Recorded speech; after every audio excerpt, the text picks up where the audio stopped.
Remind senators we're moving in 10-minute blocks. And Senator Roberts, you have the call. Thank you, Chair, and thank you for appearing again tonight. I've got 4 segments, but by the sound of that, I'll probably only get to 2. So, or 1. Very briefly, Minister, I'll be asking about CSIRO reports and then asking the CSIRO about energy generation. Minister, the government's climate and related energy policies, in compliance with the UN's 2050 net zero dictate, have a huge effect on our economy and incur huge costs to the budget and to the people, particularly workers in mining and manufacturing. Firstly, ministers in this government and in previous LNP governments have said they take advice on the scientific basis for climate policy and legislation from the Bureau of Meteorology and CSIRO. So I'm now going to ask some specific fundamental questions about the basis of your policy and legislation that's severely impacting budgets and our national economy. Now, MPs across parties have advised me in writing that they have never been given scientific evidence for cutting human production of carbon dioxide.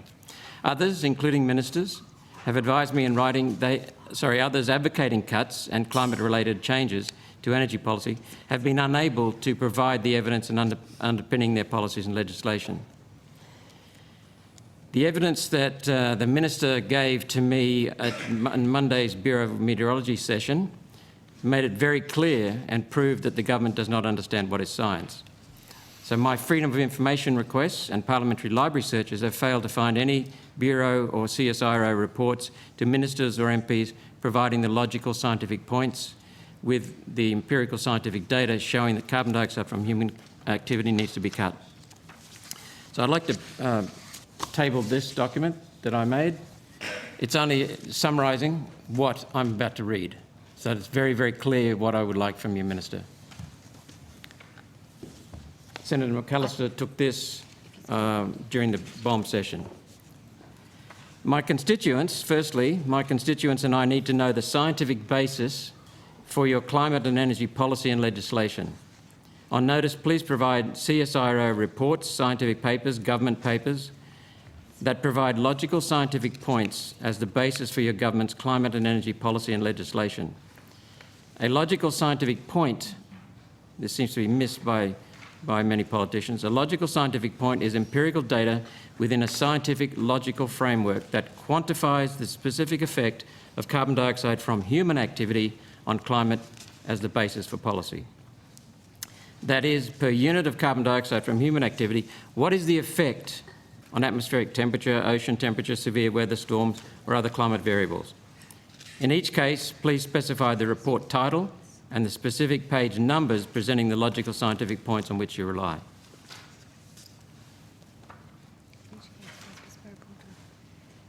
That's my first question. Well, Senator will, I suppose, examine your note. There is,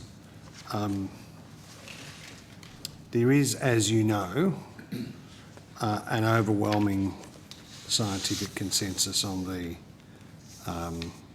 questions that you raise.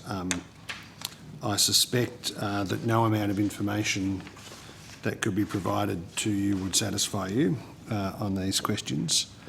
But in the interest of time, and I see that you've asked for this to be on notice, I'll see whether it's possible to provide you with a series of reports that go to these questions, but I suspect that you'll be back at future estimates asking fundamentally the same question, and that no amount of reports or other material will satisfy you. Well, Senator, I note that that's an implied smear, but it doesn't bother me because I've sat in estimates with you many times. You've asked the same question over and over again, and there is overwhelming evidence base and scientific consensus on these questions. I'm not a scientist. No, but Senator, see, all I'm asking for is the reports that CSIRO provided. And you've asked for them on notice, and we'll try and one more time try and satisfy you again. Senator Roberts, the ministers agreed to take it on notice and ask you to continue your questions. Second one is along the same vein. Where is the cost-benefit analysis for developing and assessing policy alternatives? So on notice, could you please provide that? The cost-benefit analysis that's been done to justify the climate and related energy policies. At this late stage, I think the Chair will be very grateful if I don't offer any commentary. Okay. Third question, but I take it that you're going to take that on notice? Sure. Thank you. Third question, same thing on notice. Please, what is the specific quantified effect of carbon dioxide from human activity on climate? This is essential, Minister, for measuring progress, implementing policy and tracking policy impacts and effectiveness. So on notice, could you please provide that? We'll do our best, Senator. Thank you. Now I turn to CSIRO. How many minutes do I have left, Chair? 5. Oh, thank you. Thank you. This may have been covered by Senator McDonald in some parts. Energy primacy is fundamental for human progress. It's basic for human progress. Now, there's a huge budget effect on the climate and energy-related energy policies that are going through, and that has a multiplier effect throughout the economy. So I'm very interested in your Gen Cost 22. Could you briefly explain the new build methodology referenced in Gen Cost 22 and exactly what this means? So, Senator, when you're saying new build methodology, you're talking about the learning curves, or can you be a bit more specific? Yes, how you put together Gen Cost 22. What are the fundamental basics, principles and the methodology you've used to assemble Gen Cost 22? So I'll kick off and I'll ask Mr Graham to add some more.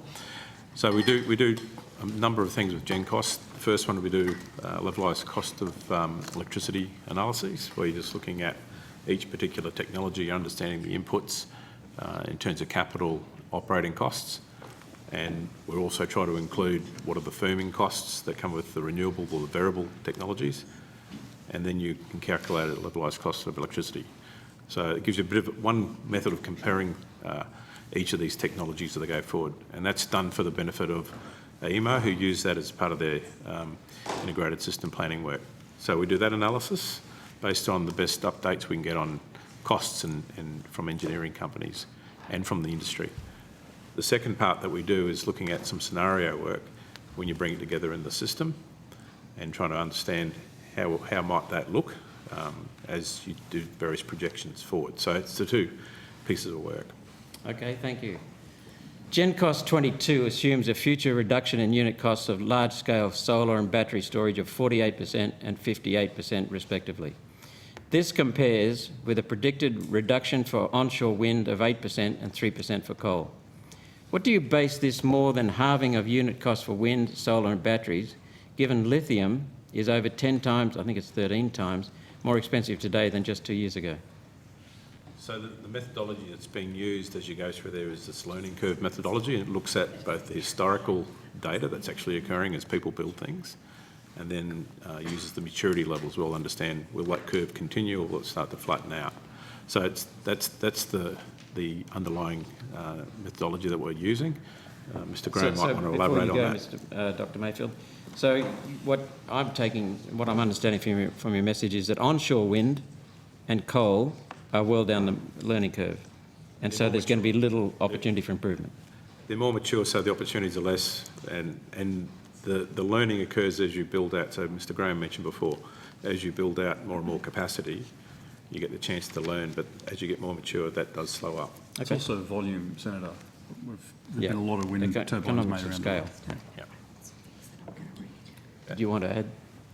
Yeah, I could just add that, I mean, we had, when we were starting Gen Cost, we did think about lots of different forecasting approaches, and there are different ones. You can do expert surveys, you can extrapolate through time what you've seen historically. The learning curve approach appealed to us because it's more scientific based in the sense that you can point at historical data and observe technology learning rates as a physical fact. Not all of them, so new technologies don't have such an historical record, but even in that case, you can look at the learning curves that other new technologies went through, and it turns out they all go through kind of fairly similar stages. So it just suits us as a science organisation to have a basis of projection you can look back in fact on the basis of that, of how the method's implemented. Okay, thank you. Senator Roberts, you're at time, but do you have one final Just question? one final question. I've got many others, I'll put them on notice. GenCost 22 assumes capacity factors of 40% for wind and 26% for solar. For financial year 2022, the national electricity market capacity factors are actually 29% compared to your assumed 40% for wind, and for solar, 19% compared to your assumed 26%. And I understand that the peak time capacity factors for solar and wind are both less than 10%, and that's crucial for reliability at peak times. Now, those are significant differences. So your assumed capacity for wind is 50% higher than the actual history on the NEM. These are very big margins of error when we need very precise generation for our energy market. Why are you so optimistic about the capacity factors compared to real-world data? So 2 points to note there. When AEMO, for example, does any modelling of the electricity markets, they don't use the GenCost capacity factors.